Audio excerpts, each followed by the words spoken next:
So if a significant amount of tissue is inflamed, we're going to get the release of inflammatory mediators and cytokines from the localized area of inflammation being absorbed into the blood and tissue fluids, therefore having an all-over systemic effect. And we can call this the acute phase response or a systemic inflammatory response syndrome. And just like a local response syndrome, this is non-specific. So regardless of the cause of the inflammation, we can get some of the same clinical manifestations of this SIRS, or the systemic inflammatory response syndrome. So it's non-specific. It can be infectious, caused by infection, microorganisms, or it can be non-infectious. So SIRS is a generalized response that can be infectious or non-infectious. And it's triggered by the release of locally generated inflammatory mediators and cytokines going into the blood, having a systemic effect. So how do we know when a patient is having an acute phase response or having a systemic inflammatory response syndrome? What are the clinical criteria? Well, actually, there's only 4 criteria for SIRS. Now, pyrogens are chemicals which will affect the hypothalamus, increasing the set point of the hypothalamus. And when the set point of the hypothalamus is increased, the body temperature has to come up to meet that. And a fever is when there is an increase in body temperature or a pyrexia. And that's the first criteria. Inflammatory release cytokines can affect the hypothalamus, causing a fever. So the first criteria of a SIRS is a fever of 38 degrees centigrade or more. There's a pyrexial response. And the pyrexial response is good because the body's immune system works best at pyrexial temperatures. The immune system is working much more efficiently at 38 or 39 degrees centigrade than it is working at 37 degrees centigrade. So fever is the first criteria, over 38 degrees centigrade. Now occasionally there can be a complete failure of the body to respond to the inflammatory insult. This would only happen in really patients that were very poorly, who were incapable of mounting a systemic inflammatory response syndrome. And in this case their temperature might go below 36. But for the vast majority of clinical cases that you see, you're going to see a fever of greater than 38 degrees centigrade. That's the first criteria. The next criteria is an increased heart rate. Now, in order to increase the body temperature, the body needs to metabolize more to increase the temperature to optimize the functioning of the immune system. So it's well worth doing, but it takes a lot of work, a lot of energy, a lot of oxygen to do that. And of course, the only way the oxygen is going to get to the tissues of the body is if the heart pumps it there. So the heart rate will rise. Now, the rise in heart rate does depend on the person's basic heart rate. So if someone was young and fit, you might expect the heart rate to increase, but not to the numbers wouldn't be as high. But the general criteria that we use is greater than 90 beats per minute. So a patient with SIRS is going to have a fever of 38 or a heart rate of greater than 90 beats per minute.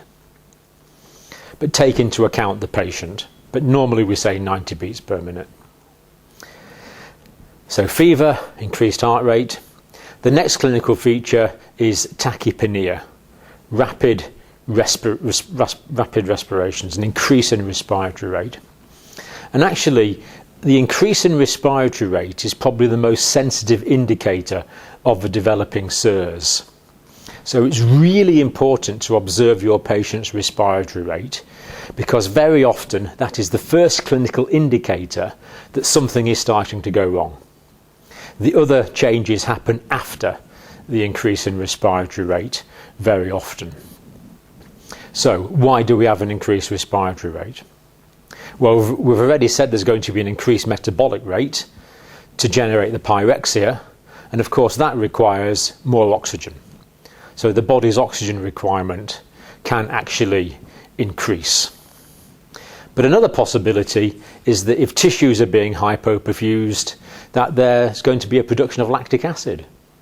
And lactic acid, of course, will stimulate the respiratory centre in the brainstem quite significantly. Or indeed, the inflammatory process could affect the functioning of the lungs in some way.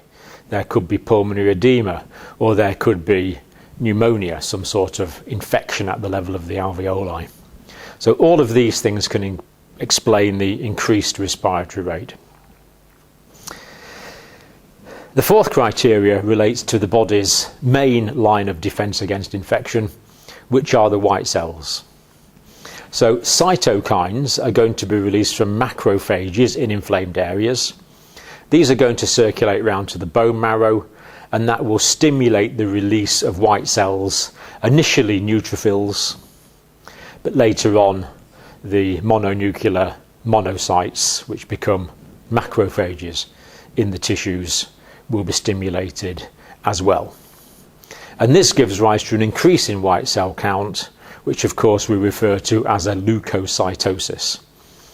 And to qualify for SIRS, the criteria is that the white cells should go above 12,000 white cells per ml of blood.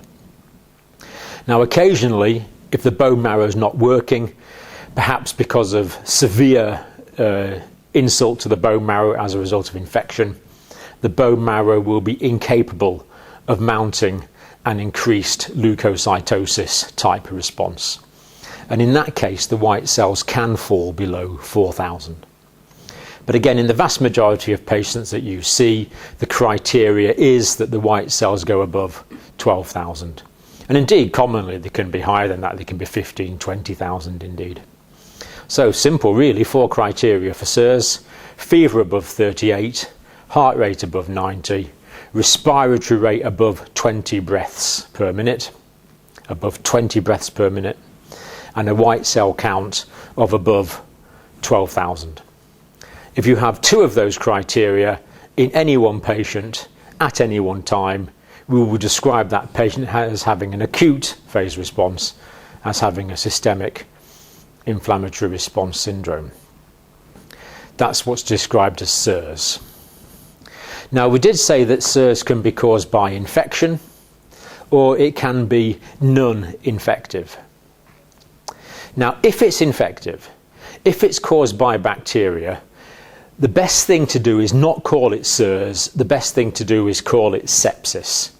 This is consistent with the Surviving Sepsis, the international campaign guidelines. So if someone's got SIRS caused by infection, we'll call that sepsis. But there's another 2 criteria that patients are allowed to choose from, if you like, if you want to put it that way, are allowed to have to qualify for sepsis. And they include altered mental states.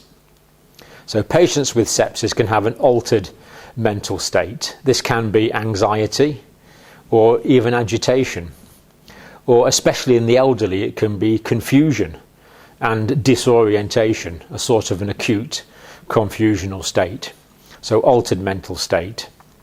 And the 6th criteria that can indicate sepsis is a hyperglycemia as a result of a stress response. There can be a hyperglycemia.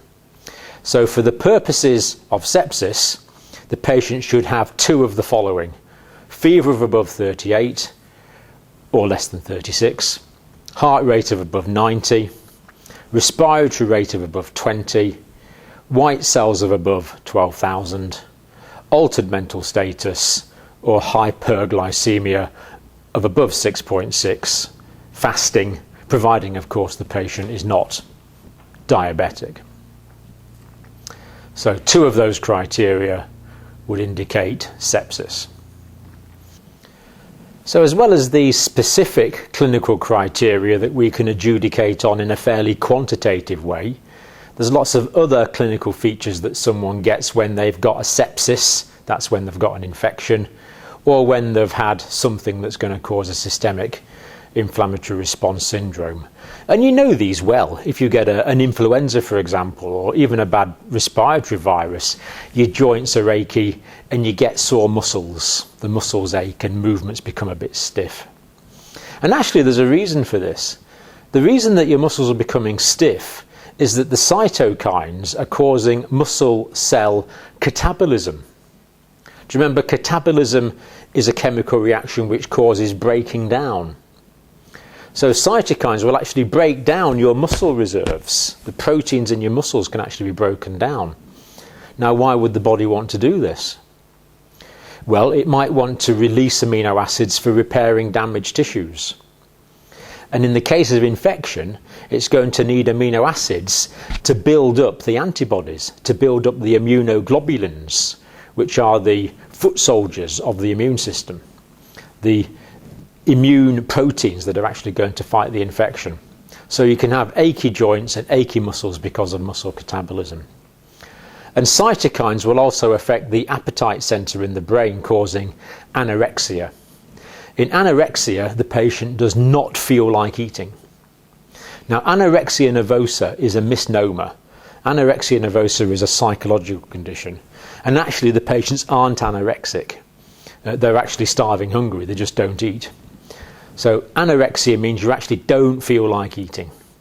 And again, you know this. If you're not very well, you've got achy joints and someone makes you something really nice to eat, and you just don't feel like it. You just don't want to eat. You're anorexic. And the cytokines can also affect the central nervous system, causing lethargy. You don't feel like getting up. You don't feel like going to work. And all these things are actually good. The cytokines are supposed to be making you feel ill, so you do rest, because the rest will promote recovery.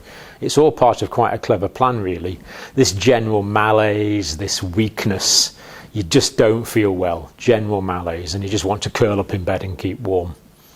And of course, keeping warm is good, because that's going to increase the body temperature, which is going to promote the efficiency of the immune system. Now, I know it's slightly different for children. We don't want young children to become pyrexia, but that's a slightly different story. Sometimes there can be like a semi-systemic reaction. So if you get an infection, you can get lymphadenopathy, and this is normally regional. So for example, if you had an infected thumb, you might get a lymphadenopathy in the axilla, for example. And the other thing we get when we look into the blood is the acute phase proteins. Now, what's happening here is the cytokines from the inflamed tissue are affecting the liver, and they're stimulating the production of acute phase proteins in the liver. For example, they're stimulating the production of clotting factors and particularly fibrinogen. There's a protein called C-reactive protein, CRP, that greatly increases in the blood in the vast majority of inflammatory conditions. It actually acts as an opsonin. It labels foreign material ready for phagocytic destruction, but it's a very good clinical indicator. So if you're wondering whether a patient's got an inflammatory condition, very often you can test the CRP, and if it's increased, then they may have an inflammatory condition. There's also going to be increases in complement, and there's also going to be an increased ESR, an erythrocyte sedimentation rate. What actually happens in inflamed conditions is some of the red cells stick together into big clumps, and that means they fall out quicker. So you're going to get an increased erythrocyte sedimentation rate, meaning that the blood will settle out more quickly. You're going to get a reduced time because the sedimentation is happening more quickly. There's an increased erythrocyte sedimentation rate. So these systemic effects are caused by proteins in the blood having these being produced by the liver, and we can look for these acute phase proteins, so called.